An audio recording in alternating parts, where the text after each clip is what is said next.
thank you for joining us for today's program. I'm Doug Wendt. I'm the President and Chief Growth Officer at Wendt Partners.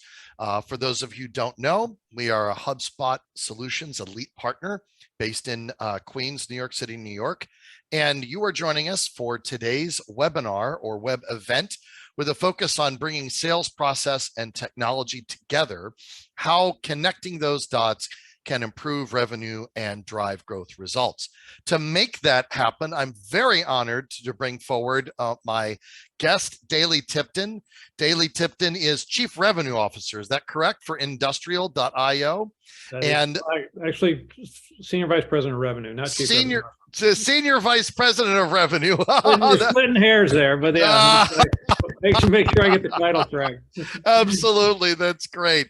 And Dailey is a HubSpot and Ndustrial is a HubSpot customer and a Wendt Partners client. We had the privilege of working with you and your team on your implementation of HubSpot. And I know that before that, you actually ran your own sales coaching practice under Dailey Tipton LLC. And Dailey has had an extensive career in the energy and technology industry. He holds a BS ME in mechanical engineering from Auburn and a Master of Science in Engineering from UT Austin. And I have some friends who are definitely UT fans who are probably in the audience. So I'm sure they'll give a shout out. So first of all, welcome, Dailey. Thank you for joining us today. Thank you. Thanks for having me. I really appreciate it. Look forward to the conversation. All right. So tell us a little bit about your background, and then we'll talk a little bit about Ndustrial and how you ended up moving in your journey toward HubSpot. But first, a little bit about you and how did you get into sales? You know, you have an engineering background. How did you end up saying, I really want to focus on this mastering and leading this sales thing? So I got a degree in mechanical engineering on an ROTC scholarship, and I flew aircraft for the Navy for 8 years during the Cold War. I'll date myself. I chased Soviet submarines up around the polar ice cap for a number of years and went into Gulf War #1. I came out, did the war on drugs, did all that cool stuff. I got in under Reagan, decided I was going to get out when Clinton started dismantling the armed forces, and you know, your job was going to change a whole lot. So I took a job as a recruiting officer at the University of Texas. It was an independent duty. And one of the cool things about it is the Navy sent all of their recruiting officers through they took the Carnegie Mellon Sales School and made it military, and then sent you through an intensive training for 3 months. And I took to it. I was good at it. I understood it. I understood people. I understood that, you know, what you were doing. And my job was to go to the University of Texas and recruit engineers for the Navy nuclear power program to put guys in submarines, and went and did that. They hadn't recruited anybody from UT in 5 years. I showed up and we started processing folks and doing it. I became the #1 recruiter in the nation for 2 years. Wow. Being on campus. And I also got a master's degree in engineering at the same time. So it was a great 2 years to finish out my Navy career and then launch into the civilian world. From there, I took some, obviously with a master's degree in engineering, I took my first job out of the Navy as an environmental engineer for Burlington Northern Railroad.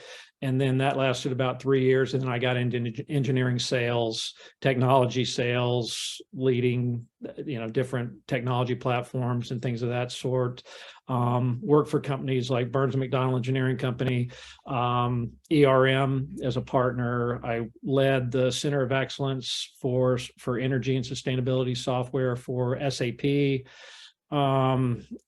Worked for energy company as a general manager, ran a large P&L for that energy company. So done a lot of stuff, but all of it really always went towards sales of technology projects. I did take one flyer. I was the chief marketing officer for the Pro Cycling Tour for the US events when Lance was going for 4, 5, and 6. And I sold the multi-million-dollar events for Lance to come to the United States and race while he was, while he was off in Europe. with the U.S. Postal Service team, and that was a cool 18 months. It was it was very intense. It took I'll one of my bet. took one of my passions and of bicycle racing and made it a job, which it's never work in your passion, because then it becomes a Right. job. Right. So anyways, Yes. And once you know how the sausage is made, it's not quite as enjoyable to yeah, hang out at the exactly. table. Or it causes stress, right? So, Dailey, I know that you're joining us from Westchester, Pennsylvania. Is that correct? Sure am. Just down the pike a little bit from New York. Yeah. And your role with Ndustrial. Tell us a little bit about Ndustrial. I know there's some fascinating and exciting firsts that Ndustrial is bringing to the energy technology market. Fill us in a little bit. So if you think about historical energy management and how energy management has come along, it's generally managed at the meter or the fence line of the organization. In other words, you manage the data from your energy usage at that meter, and then you try to tell the customer what to do behind the meter in order to change the way they're doing things and save money, right? So the sale for Ndustrial is they jump the fence, and they go in, and we go in and we meter the actual production. So I always make this when I'm talking to customers. I said, if you were making this pen, wouldn't it be cool to know how many kilowatts of energy, or you can take that's direct money, of energy dollars it took to create this pen? And that's called a measure of unit measure which we create. So the software that Ndustrial creates actually does that. It allows you to measure at the unit measure of how much energy goes into the product that you produce. And then once you have that, and once you know what your production equipment is actually consuming, then you're able to start to measure that and decrease the amount of dollars that go into a product produced, decreasing the amount of energy. So two things happen. You decrease the amount of energy you use, you decrease the cost of product produced, you increase your sustainable operation, because therefore there's less CO2e in that product. So it's a very cool concept to decrease usage of energy. And when you talk to anyone anyone that's producing product, the top three things in their P&L are employee cost, utilities, and taxes. And we attack that second line. And so the Ndustrial is deployed worldwide. We're a small operation, startup. Company's been around about 10 years, but it's really gaining traction now. And we have huge customers and some great exposure in the market, and they're doing some really cool things, going behind and helping companies save millions of dollars by decreasing their energy intensity and product delivered to their customers. So how do you take a company that's developing and bringing a revolutionary change to the market, right? That's a disruptor. Everybody gets excited about disruption, but selling disruption, particularly to business buyers, is extraordinarily challenging. I mean, at the end of the day, we all love to talk about innovation, but what we tend to buy when we're sitting down signing contracts is whatever is safest and least risky. Right. So tell me a little bit about, how did you start assessing and then planning and developing a sales process and culture that you knew would work for Ndustrial? Well, this is my fifth startup.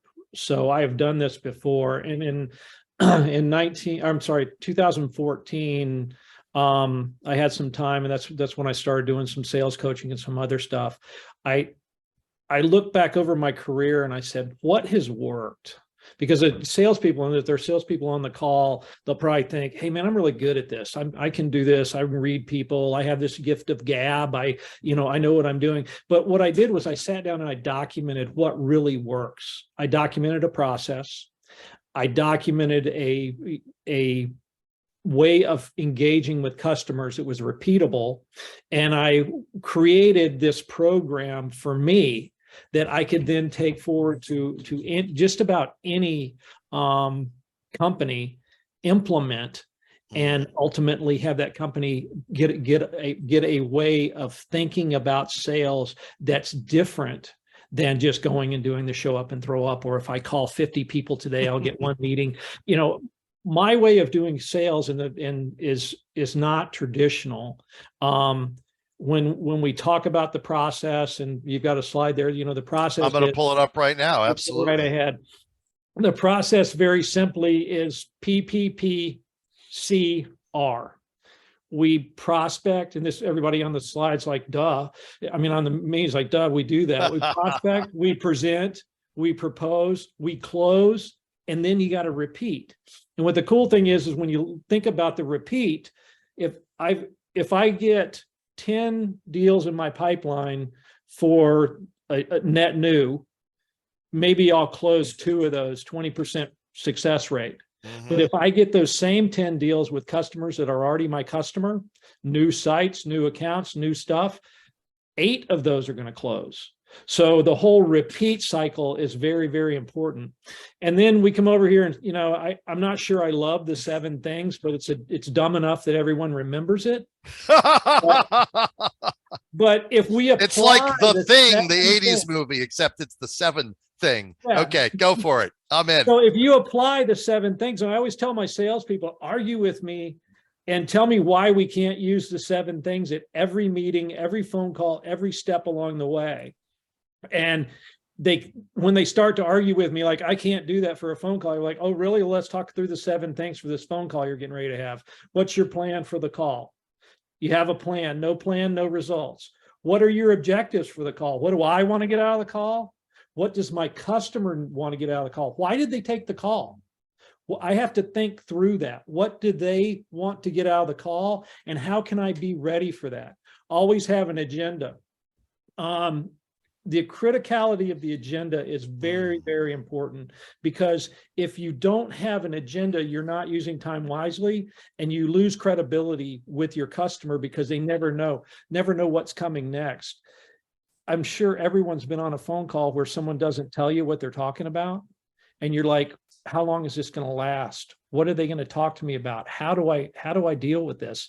So if you put out the agenda, it actually does it. I coached these guys that were selling ventilators during COVID. They were one of the major ventilator companies that were just selling, but they needed to be in to talk to people and trying to get people on the phone because they couldn't go into hospitals anymore. I said, call them up and say, hey, you got 3 minutes. I'm going to talk to you about 2 things. And it changed everyone's world. I coached like 35 of those guys. And they were like, once I started doing that, they took my phone call and I was able to talk to them about the 2 things. And then we were able to move to the next thing. Because otherwise they're like, hey, I'm too busy. I can't talk to you right now. You have to respect people's time. Ripping off Sandler there, I really like the upfront contract, where I say, hey, Doug Wendt, if I was able to convince you that, or able to show you some value in what Ndustrial does, could we set a meeting with your boss next week and go over some of the details, because he's the one that's really going to make them. So anyways, I have a friend on that upfront contract point, just as an example, who I learned from early in my sales career. And he always said in the opening meeting, I just want to make sure we all understand this process ends, if I do my job well, with you writing a very large check to me, right? Let's just be clear. That's why we're here. If I do my job, we're going to be exchanging money, and it's going to be from you in my direction. Yes. I kind of take that. I have the guys make the upfront contract be relative to the value proposition. So you're going to go through the value proposition and you're going to say, hey, I'm going to tell you about Ndustrial software. And if you like what I have to say, can we do something next week, week after next? Can we bring more people in? Can you put your energy manager on the phone with me? That's the upfront contract. Then you go through the value proposition, and then you say, did you find value with that? And they'll go, yes. And then you say, hey, well, you told me if you found value, we could have your energy manager come on the call and we do this again next week. What time can we do that? Is Tuesday or Thursday good for you? Morning or afternoon? And you go ahead and box them in and get another call. And then the last thing is, never leave the meeting without the next meeting set. Preach. Preach. So the thing about that is, and the reason I say that everyone says, well, why do you do that? And I'm like, because I don't want to have to be the guy to set meetings. I had my team last week. I was out and they had a wonderful demo last week with one of the potential clients. And actually the guy just just texted me as we're talking here and made me think of it. But they didn't set the next meeting. So I had to send an email this morning saying, hey man, how about if we set another meeting? But if you're always the guy who has meetings out in front of you, that customer never gets away. You never get in chase mode. You never start, down that path. Oh And my gosh. it forces the customer, if they don't want to do business with you, it forces them just to say, hey, this isn't good for me right now, or let's schedule 6 months from now or something like that. But then what do? You set a meeting for 6 months from now. You don't say, hey, I'll call you in 6 months. Say, okay, well, June 30th at 5 o'clock or, 4 o'clock in the afternoon, let's have that meeting. Let's have that check-in. And then if your calendar is full of all of those meetings that are out in front of you, all you're doing is creating value for those meetings. You're not chasing people down. Right. Now, the inside sales folks that are on the phone and other things.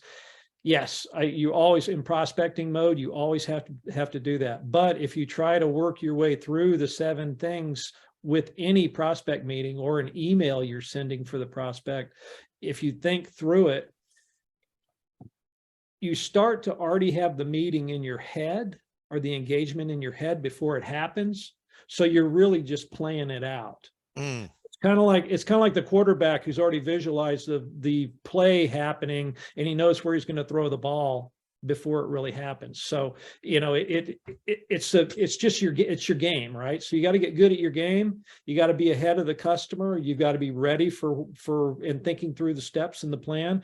And then, if you've got that gift of gab, guess what? You're one step ahead and you're moving down the path to support your customer. Because ultimately everybody wants to buy something. We're Americans. We believe in the power of the new thing to make our lives better. Absolutely. It is true. And Dailey, I will just add on that, set the next meeting in our own HubSpot account, because I know we're going to start talking about how to use the technology to make the sales process come to life. In our own HubSpot account, our deal stages, obviously, as is tradition, have a climbing percentage likely to close, right? And whenever we have a deal that doesn't have the next meeting scheduled, it goes into a stage called scheduling next meeting or scheduling next call. And the probability drops to 10%. Yep. Do you believe in 50%?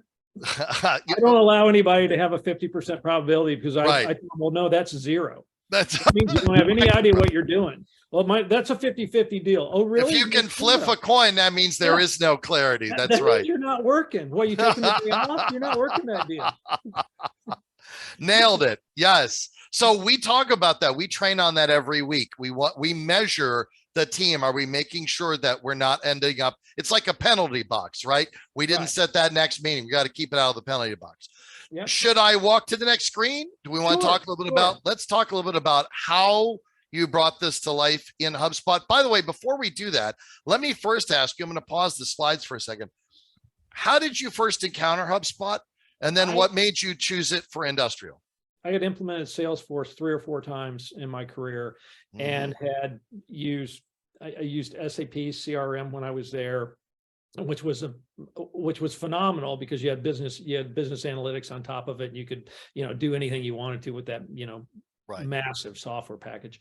But when I did consulting work the summer of 2019, I was freelance consulting, and a company by the name of Evolution Energy Partners asked me to come in and help them do a 4-month gig to help them get their sales process running forward.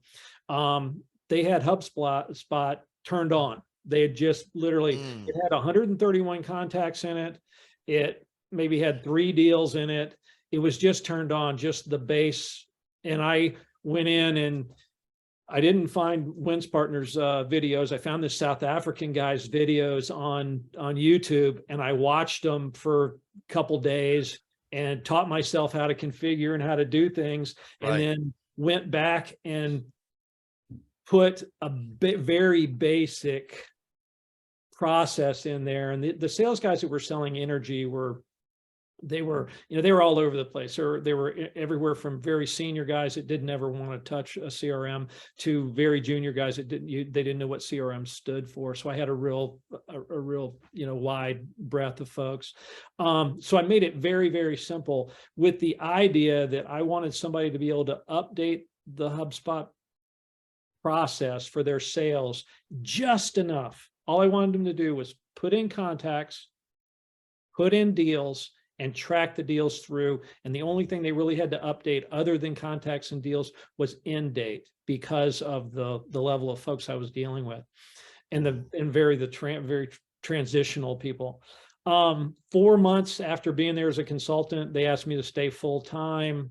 That company grew 5x over 24 months. And by the end of it, we had 30,000 active people in HubSpot and running big deal pipeline and everything. And, it was a great growth. And so when I got to Ndustrial and I realized that the CRM they had was adequate, but if we were going to invest and put a whole lot into it, we needed a platform with more opportunity.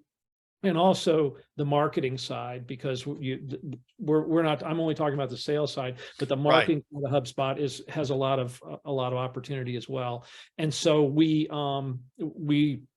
migrated before it got too hard to migrate. Right. And with your help, we actually built the PPPC repeat program in there, and we put in the gates for each of the steps so that someone, you can pencil whip any CRM. I can sit down on a Friday afternoon if I haven't updated anything, and I can move all my deals around and say yes, yes, yes, and click through, and nothing can stop me from that. But it does make me think, because it asks me questions, and that's literally what the next slide you're going to show does. So we built that with some stopgaps. Put some content in it. The company is growing with it. Our sales operations person is on right now, and she's listening because she's responsible for our new hub. Hi, Susan. She's responsible for it, so she's like, yeah, you guys made this thing, and now I have to live with it. But no, it's a great tool because it allows you to use it as big or as small. Because I use it at the minimal at my last company, and here we're trying to use a bigger portion of the capabilities in order to make sure it can scale with us. That's spectacular. Let me do this, Dailey. I'm going to take about 3 or 4 minutes and just show a little bit of HubSpot and kind of just make sure all of our audience understands at least the basics of what it is and what it can do. And then we're going to go to that slide, and I want to walk through how you baked your sales process into HubSpot. So I'm going to just do a little 2-penny tour here. So this is actually my HubSpot account, Wendt Partners HubSpot account. And what we're looking at is a list of deals. And we've organized these tabs around deals that were forecasted for this month and next month, not on the forecast. So we don't know yet if they meet our requirements for forecasting, how deals are sourced, who's required to act upon them, etc. And this is the power of HubSpot. We can edit in here. We can move deals through different stages. We've got a lot of custom fields that we're able to create for our own use of the system. So we track the different lines of business here, what software and technology components, what services are required in our deal flow. And the other thing is, as you alluded to, there's a board view here. So we can see where a deal stands, okay? And I'm going to show something that's going to just be a teeny preview of what Dailey's going to show and talk about in his process. And that is, at Wendt Partners, we have a process that says once we start a deal, once we recognize that we have a deal, we need to assign a client success specialist to that deal. It's a little bit of a unique process that we take. We assign a client success specialist even before someone becomes a client. So in order for us to move that deal, I'm going to drag and drop it, and it's going to force me to answer that question. In this case, there is a client success specialist, but if this had been blank, you'll see that I can't proceed. It's grayed out. So these gate checks, as I call them, a lot of people have different names for them. This allows us to make sure that we can't sort of game the pipeline. The pipeline is built as a decision support and as a process review tool. I also talked about that scheduling next call. So this is 10% weighted. We've got 22 deals in our scheduling next call. I'd like that to be 0, by the way. So Wendt Partners, CSS, and SDR teams and AEs, I want that to be 0 by Friday noon. So these are deals that we need to get that next meeting on deck. Once that meeting is scheduled, then it moves to the appropriate stage, and we take it all the way through. And at each of those stages in the process, we're able to establish what questions need to be answered. And how many stages do you have? How many stages in your process do you have? So we actually were debating. We've added 2 that we may keep and we may remove. So I think we have about 9. Okay. Actually more like 12 now, because we've had 2 things that have happened in the last few months. Number one, we added a few stages that we didn't have before. So we added paid scoping requested and paid scoping approved. And that's because if you rewound the clock a year ago, clients just bought the software and bought the services. Now we're finding a lot of clients have very complex IT requirements that really need our consultants to analyze, and they need to pay for that in order for us to basically assign a consulting team. But that comes pre-engagement. So we added that here. That is working very well. We also added 2 steps that we are only essentially beta testing.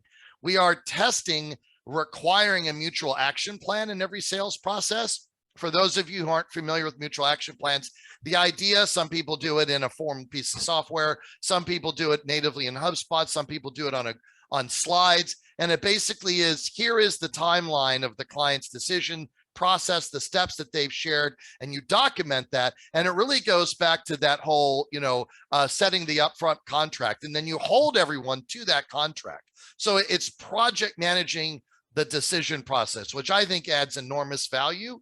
I've been doing this a while, so I've sort of been doing it, natively without a toolkit, but we've been debating implementing that as a standard. So we are exploring having that as a step. This really goes to, and then I know you have a stage like this, which is deal qualified. We haven't historically had a stage like that said, does the deal meet these criteria? We just added that checklist of our own. So I took a swipe file from your best practices there, Dailey.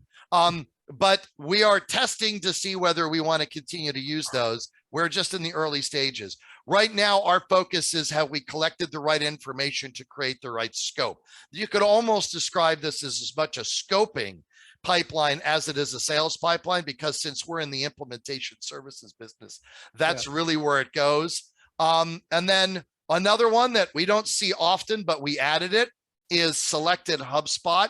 Sometimes a client will select the software before they've decided to use us for the services. And so we've actually, historically, that all happened at once. Sometimes that's been decoupled. So we're using that, but really nothing should be in there. If the process stays unified, that'll stay empty. So we are constantly evolving this. Our pipeline process has changed. I would say every 90 days, we make a tweak or an adjustment based upon our team's feedback. So there's automation. There are manual aspects here. There are aspects associated with the territory requirements and other factors that all are things that we bake into HubSpot. So I think one important point to make, and then I know someone shared a question, which I think is apropos, and we'll use that to transition to your slide. And that is that your business is iterating, and you should let your software iterate with your business. Now, you shouldn't just be willy-nilly, hey, it's Tuesday, I think I'll change this workflow. Okay, you need to have a process, but this is a journey, not a destination. Okay, so people say, what do we have to do to get the software implemented? I'm like, let's understand that the definition using for implemented is basically like phase 1 of your journey. Like, it's doing the things you needed to do to run your business. Great, now we're implemented, but that's the beginning of the journey, not the end. There are constant things that we need to do to continue to flow the process. So I'm going to answer 2 questions. I'll share them with you. We can bounce off of them. And then let's take a look at how you've baked your process in an Ndustrial. So the 2 questions are, number 1, how large is your CRM admin group? So in our case, it is me, the chief sales officer, and our sales operations manager, Pat. How about for you, Dailey? It was me alone. mean, we're a startup. We're 39 people. We're Right. 39 people deployed worldwide and have, massive projects. So you can imagine the number of hats people wear. And then now learning the platform is Susan. So she's number two. And so my idea with bringing Susan on board was it would take it off my desk and move it to hers, but I'm still actively involved because it's the heartbeat of the sales organization. Absolutely. And I'm going to key off of that and make a suggestion, which is it doesn't take a lot. Like, you don't need any technical skills. Everything we're talking about here is no code. Okay. Not even low code. This is all no code. A well-trained person with no development experience can do all the things that we're discussing purely using the user interface of the software. Now, as a result, I would say the focus isn't CRM administration, it's sales process administration. And that's really why these roles are sales operations, right? Yep. Like Susan and Pat, we both have a person whose job it is to run, maintain, and enhance the sales process or the sales operation. They use HubSpot in part to do that. Excellent. One other question, and then let's hop into your process. When discussing your pipeline and making sure people can't inflate it, how do you restrict users from creating deals in inaccurate stages? This user said, I find HubSpot doesn't immediately trigger a pop-up. If someone creates a deal directly in a later stage, that means they get to leave required fields null. They've created a workflow to move deals backwards when created directly in one, but I'm looking for better ideas for other stages. That's a great question. The answer is there are a couple different ways to address that. The workflow rollback is one. The other is if you're in enterprise edition of HubSpot, you have more granular field permissions and you can actually have more specific controls over under what conditions a deal stage can be changed. That actually just came out of beta. And I think initially it's only available in enterprise. So the answer for sort of all users is yes, we can use the workflow engine to control for that. The more sophisticated answer is that's an area that new functionality has recently come out for our enterprise users. So these are spectacular questions. Keep them coming, folks. If you haven't had a chance to see, we are answering the questions using the Q&A tool. And with that, Dailey, let's pop into your slide and talk about how you took the PPPCR process and baked it into your HubSpot system. All right, walk us through this. Let's do it. All right, so basically at the top, I mean, you can see new deal, which is, the prospecting has already happened, the SQL. I'm going along right across the top of HubSpot. I've got some things in there to try to simplify it. Just first understand our sale is about a 6 month from the time of qualification through the close. It's about a 6 month. Things will stay in stage for a really long time, and they will stay there and bake. And sometimes they go forward and then go back. So there's a lot of things that happen. So what we have done is take the PPPC. So we've got the prospect, the qualification, which is the prospect part of the prospecting process, the present, the propose, and then contract and close. So as we move through, we've put stop gates in just like Doug was talking about. When a deal is moved from new deal to in the prospect stage into qualification, there's a qualification worksheet that has to be filled out. I won't bore you with all the details. 12 months of energy data, one most recent energy bill, number of main meters, number of main processing equipment, type of process, for a steel mill, would you have an electric arc furnace? How many blast freezers do you have for a cold storage facility? What's the square footage of your building? These are all things that we put in, and so we don't carry that in HubSpot because that would have been too big of a step for a new user. We just ask, did you get the data gathering complete?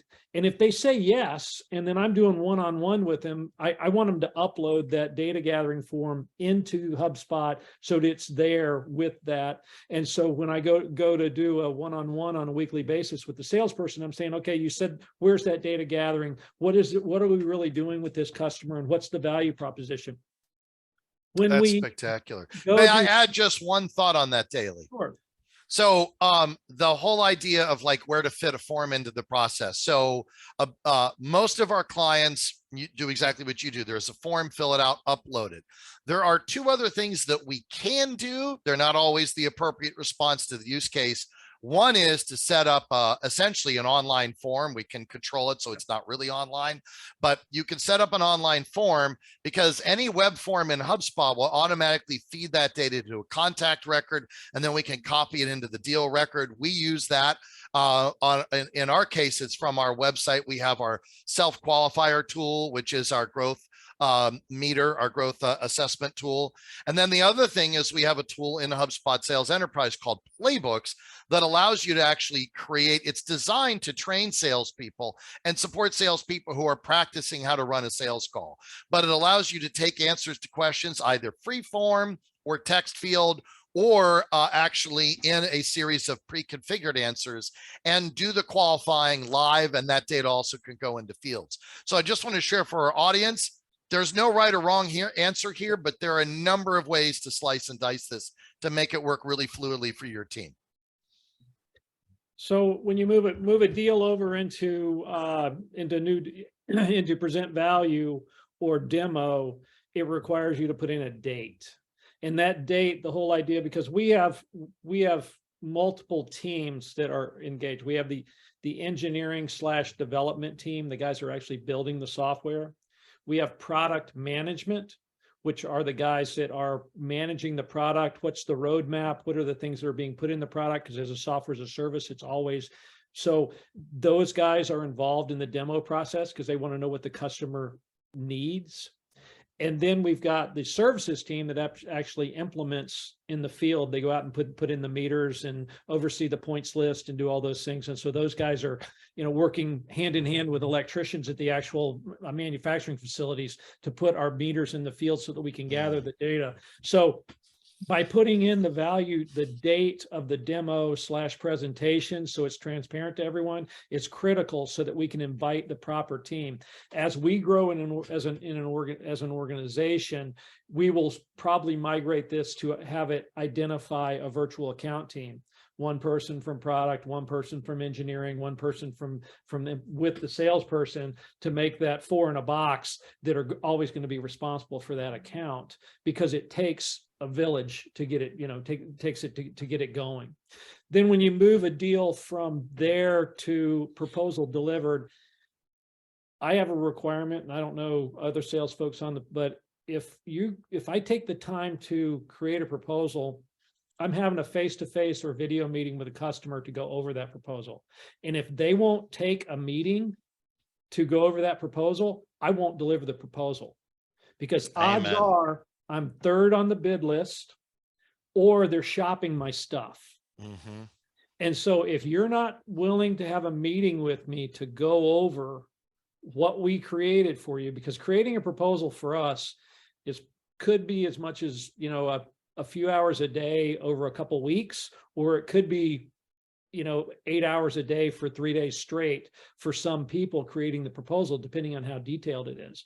So if you're not willing to take a meeting with us to go over what we created, you probably aren't that committed, right? Or you're not the right person within the organization.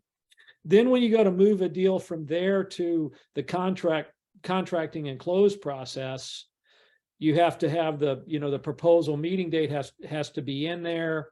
And then, I'm sorry, the one is when you move it over to proposal, you have to define what date, what is the proposal archived? Mm-hmm. And then when you move it over to a contract, you're moving it from proposal, and you're actually, the date is there. And then you enter the contract close checklist. So I teach 2 processes. There's the sales process, and then when you get to the contract, you go into your second sales process. Because in a technology world, the customer has agreed to take your proposal to contract. And so all of a sudden you move out of this pitching where you're enabling and you're helping. So if we go to the next slide, you see the contract close process. And this is something that's, I call the second sales process. Obviously, the close date is within the CRM. The proposed value is sent to the customer. Yes, it's already done. We've already documented that in HubSpot. The proposal meeting was done. Yes. Contract sent to customer for legal review. A lot of times when the customer says, yes, I'm going to accept your proposal, the next question is where do we send the T's and C's and who gets involved to review those terms and conditions so that we can get that ahead of the actual contract process. What is the review process? So, and I ask this all the time when we get to this. All right, Mr. Wentz, you've agreed with my proposal. What are you going to do with it when I give it to you? And you'd be surprised what happens. Well, I'm going to get it and then I'm going to print it out. And then I'm going to give it to the CFO's support person, and she's going to get it on his desk for review. And then at the same time, I have to get the CEO to know about it so he can approve it. I'm saying, okay, well, how many people have to approve? And who's signing it? Oh, I'm going to sign it. Okay, but you're not responsible. No. Who gives you the authority to sign it? Oh, the SVP of operations. Well, he's different from the CEO. Yes. He's different from the CFO. Yes. So, okay, so we have 3 people that are approving. We've got one person that has authority, and then we've got one person that's going to sign it. Not uncommon in the world we live in. And so I learned this the hard way for one of my companies. We were selling energy into hotels, and you go in and you talk to the hotel manager and you talk to him about energy and, upgrades to their facility and everything. And he'd say, oh, this is great. I want to do this. I want to move forward. Salesperson would come back and say, hey, I just talked to the general manager at the hotel. They're going to do this. And I'd be like, nope. You got to go back and talk to him, go through the close process with him. Come to find out that hotel is owned by a group, and those guys are in Belgium. They're only in the country 6 months a year, and they only sign contracts to do upgrades and things like that 6 months a year. So they just met, so we got to wait until June for them to come back. That's the way the hotel industry works with all of these people that, and so it was a hard lesson learned to really understand who has the authority to sign, who actually signs, who approves, and all those things. You have to map all that out. You have a close date in the CRM, but does the customer agree to that? Yes or no? Do they know that? Once you get the agreed close date, you're good to go until the CFO says, well, we want to push this out till next quarter. Or if I sign this in December, can you bill me for all of it in December, but we want to start the project in March because I want to start it in the, there's all kinds of games that get played with budgets and money. Yes. And what you've really highlighted, like you said here, this is the second sales process. Any of us who are in complex B2B decision environments need to understand selecting you as the vendor of choice is the first half of the game, and you have to be just as prepared for the second half of the process. Absolutely nailed it. And so your close date, do you use the close date in HubSpot to mean when all of that is done and the signature is received in the contract? When the signature is received over here in the closed. Yep. Closed. Yeah. Absolutely. So That's us once too. It enters the close process, and then it goes to closed won, closed lost, and so it's that second sales process is probably in our game is probably the most frustrating, because sometimes you enter into an agreement to move forward, and then all of a sudden someone else at another plant, a neighboring plant, a facility across the street, they decide that they want to be part of it, right? Or they don't want to be part of it, right? And so you have to start the sales process over, because you have to go back to value proposition. You have to go all the way back with the new people. And we've just gone through a cycle recently where we started with 1 pilot, we went to 2, and now we're up to 5. And we had to do the process 5 different times, but it was 1 proposal. And so it kept going through the cycles in order to get back, and then finally, your 5 pilot sites with 1 proposal that you end up going through the different cycles over and over and over again. Key element is that we kept this very, very simple, because in our sale, the engineers have to know where we are in the process. The services team has to know. Everyone has to be on the same page. Where is this deal in the process? And what are we doing? the product team has to understand where we are and what are we going to be proposing as far as the software that's of the part of the software that's of most value to this customer for demo. And so there's a lot of things that happen. And it's interesting. I've noticed that you've taken, so we have the same philosophy of sales process, but we've actually programmed it differently. And I'm actually thinking of taking some notes from you. I can see it both ways. My approach has been to have more granularity in the sales process stages. Your approach has been a stage can then have a lot of details required in order to move to the next stage. Right. So I'm actually rethinking, like I can see the benefits both ways. There's pluses and minuses. Part of the reason we went a more complex route is we have more assignment workflows, so for example, that scoping, actually, we then use that to trigger a custom object to then have our technical solutions team start the scoping once it moves to scoping approved. But it also adds complexity to the visual and to our overall sense of where deals are. I would personally, I would go. I got anxiety when I saw all your stages because I would have to. Never for do it me, that way. I think when I explain to people what sales is, I like using football analogies because everybody can hit it. I say, think about a football field with 100 footballs on it, and underneath each football is a note. Right. And your job is to walk out on the field every day, pick up a ball, read the note of where that deal is. And that's what you're reading out of HubSpot. Yes. And then you have to figure out a play that you're going to use in order to move that football up the field.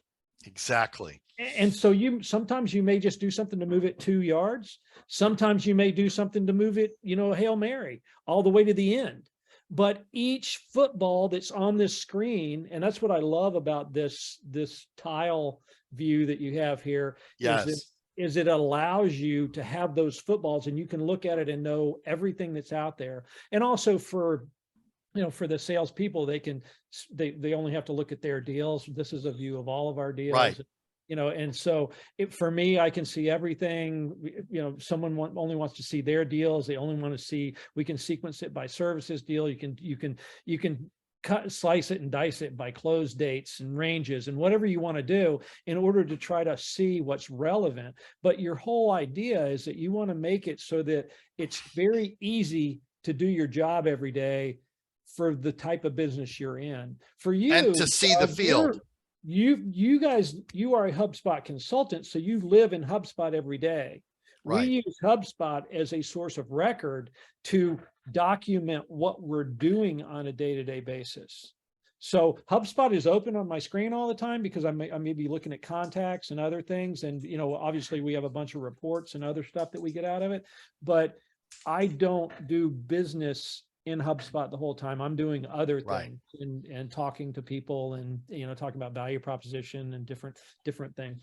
It's interesting your point because I actually on my left-hand side here, so I'm on my main monitor and then I have two ultra long ones, and that's where I put my HubSpot dashboards and reports. Right. So I accommodate an extra long pipeline, but I can still see it on one screen. You're absolutely correct. I have one screen on what I have a 14 here because I have to travel, right? So I want to be able to see the whole thing and also be able to read it. Yeah. There's one other thing I'll mention about the psychology of that, and then we have some excellent questions from the audience I want to dig into. One of the things you can do in HubSpot is have multiple sales pipelines. And we used to have 4 distinct sales pipelines, maybe it was even 5. And we found psychologically, we never got past the first one. No matter what we did, we even set aside meetings to talk about each different pipeline. And we always had so much to talk about on our primary one. So we abandoned that and we switched back to a single pipeline. Now we've tested more granularity. I'm actually leaning back. So you're correct. There is, again, it's a journey. And I agree with you. What we're trying to do is model. There are a lot of moving parts in this process. The question is, how do we use the technology to make it human manageable so that nothing slips through the cracks and no one feels overwhelmed? You're absolutely correct.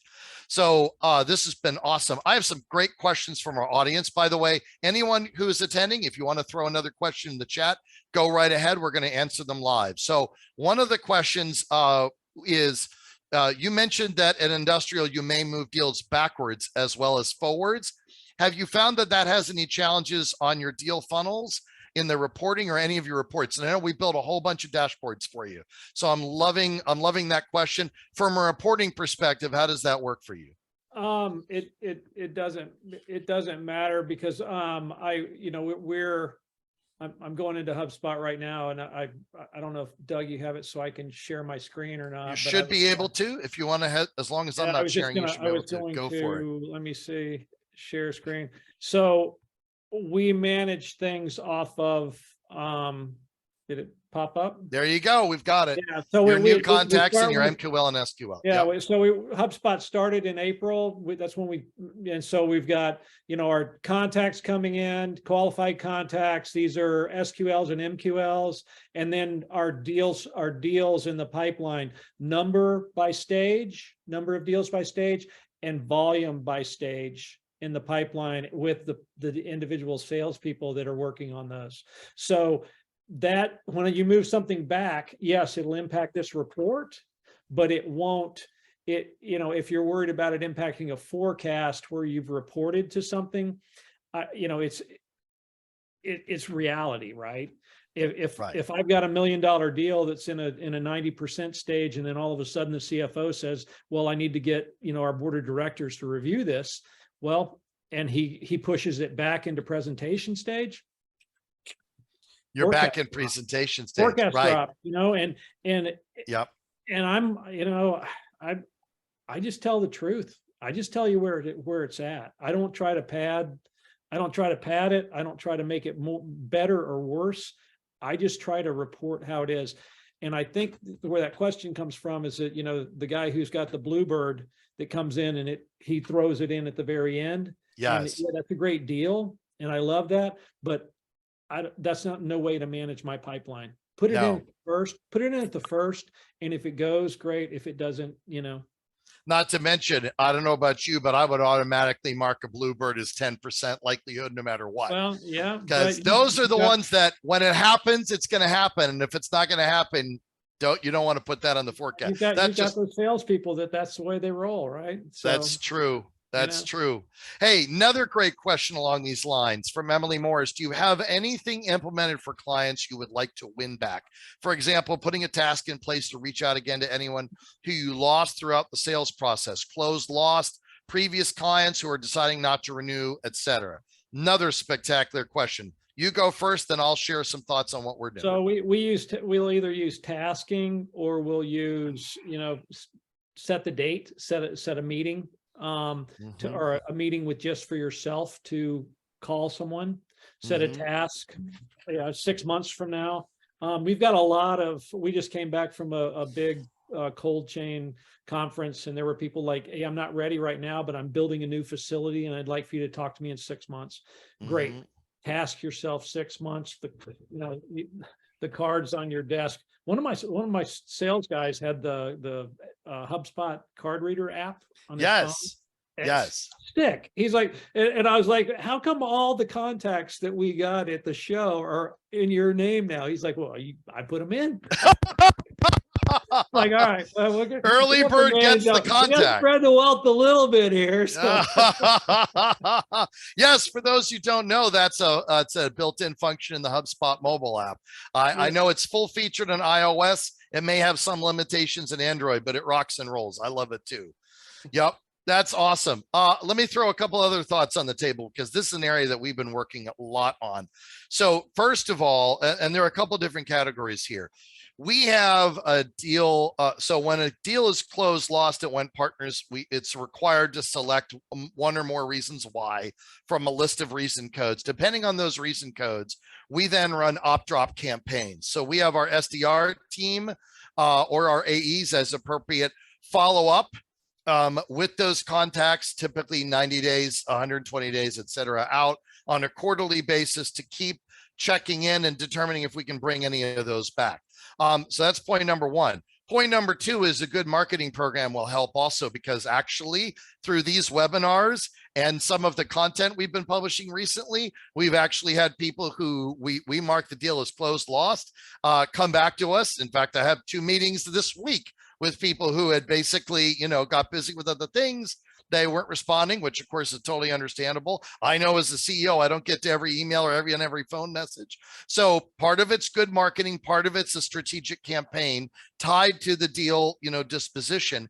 The other thing that we've been working on is keeping clients in the go forward motion. So, when a client reaches near an end of an engagement, we want to ask them, hey, by the way, how did things go? This is that combination of customer satisfaction and the opportunity for more, right? And so we're actually using HubSpot Service Hub to bake some of that in for the customer satisfaction portion, using the survey tools and those questions, and then using that to then trigger a new deal. So that when one deal gets close to the end, we automatically trigger a new deal 90 days out to start a new discussion. So the answer is, Emily, there are a number of different ways to do that in HubSpot, depending on what motion you're trying to complete in the different aspects of the use case. Great question. Dailey, I know we're reaching close to the end of today's session.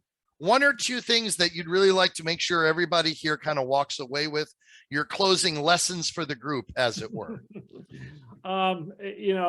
Whether it's a different process, your own process, or process that you like, all sales processes are kind of the same. You make sure that make sure it's applicable.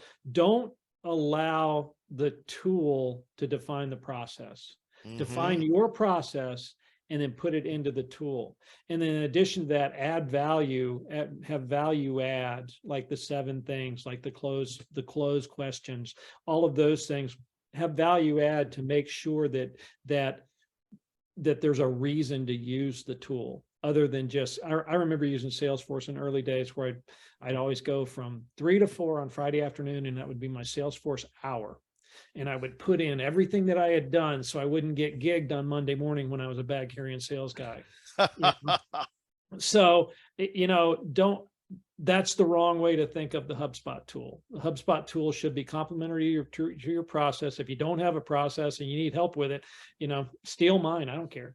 I made it 8 years ago, and it's been used at 6 different companies now. So, just leverage the tools at hand, and make it so it's simple enough so your whole company can adapt to the process. If it's not simple and not everybody's using it, then you'll never get there. I'm going to ask a question that just popped up, and I'm also going to use this as, I think, a synthesis point. So we've got one more question, which is, how do you balance the early stages of a deal with the lead status or lead stage? I think a lead status, what the person is referring to, field in HubSpot. In other words, I'll translate that a little bit for this conversation.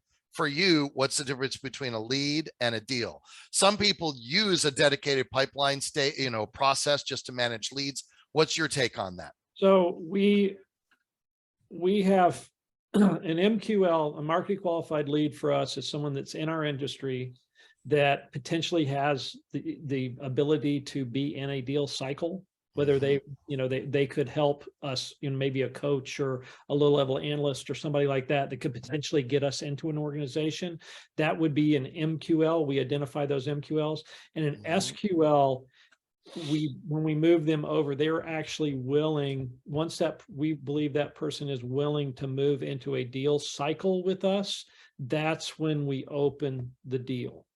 We don't put deals in and start proposing on things until we know that person is willing to move into a deal cycle with us. Are they willing to fill out a qualification form? Or, do they believe that engaging with us will help save them money? And if that's the case, then yes, we jump on that and start moving that forward. So the deal status goes, I think it's lead, target, MQL, SQL, unqualified. And then we've got workflows that our marketing team has built, and that's in those stages that move those so that they can be, there's the lead status, and then there's the qualification stage. And I think we've left both of those in there. And once it becomes an SQL, they both marry up and stay the same based on the workflow.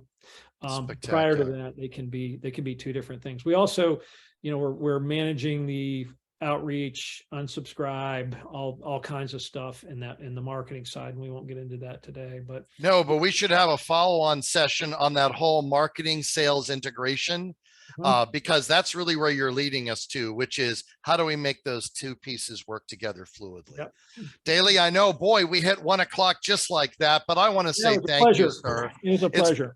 Absolutely. And thank you everyone who joined us today. We'll make sure to get the recording out to you. Please join us next month for another webinar where we'll be interviewing yet another Wendt Partners client, Melanie Crow, the Chief Sales Enablement Officer at Innova Payroll, about their journey to HubSpot. Thanks again, Dailey. Thank you, everyone. Have a great day.